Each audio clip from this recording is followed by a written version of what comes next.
हाई का आप लोग जानत है, अगर जानत हो तो कमेंट में जरूर बताइए। पहले ही बेलनवा देखा तो डर के भाग जाना। ठीक है, तो नमस्कार। चलिए हम आप लोगों को बहुत ही मजेदार एक गीत सुनाने जा रहे हैं, बेलना वाले।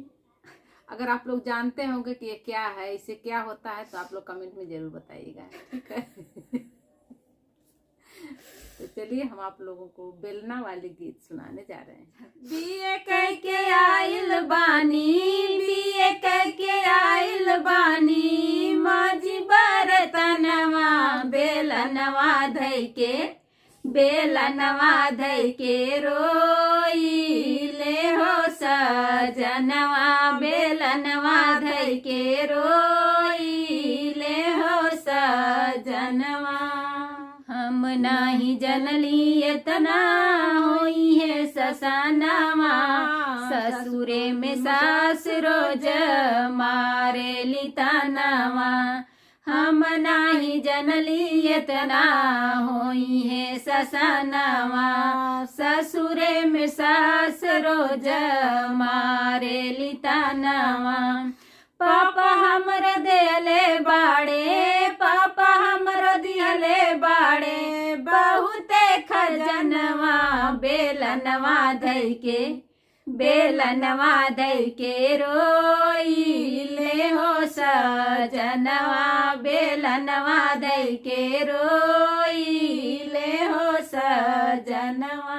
ठोकिला कपार बाउर भइल की समतिया, ठोकिला कपार बाउर भइल की समतिया। केहू नहीं बूझे हमरा दिलवा के बतिया, केहू नहीं बूझे हमरा दिलवा के बतिया।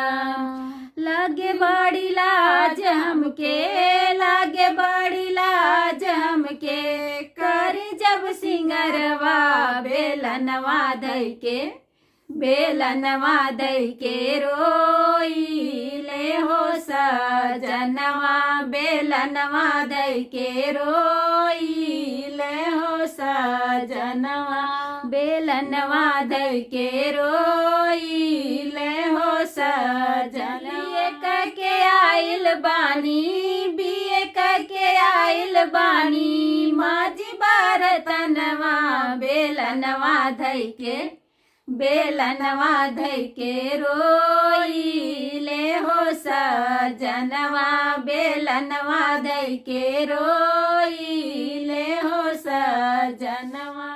सुनी ना बला मरउआ करी ना बिचरवा, रहबो जे हम कैसे बोली राउर घरवा। सुनी ना बला मरउआ करी ना बिचरवा, रहबो जे हम कैसे बोली राउर घरवा। नौकरी धरा दी कौनो, नौकरी धरा दी कौनो, करी उपकरवा बेलनवा धई के, बेलनवा धई के रोई ले हो सजनवा, बेलनवा धई के रोई ले हो सजनवा। बीए कह के आइल बानी, माजी बरतनवा बेलनवा धई के, बेलनवा धई के रोई ले हो सजनवा, बेलनवा धई के रोई ले हो सजनवा। बेलना से लाइक करना आप लोग, ठीक है। टच ही नहीं होगा बेलना से। Bye by.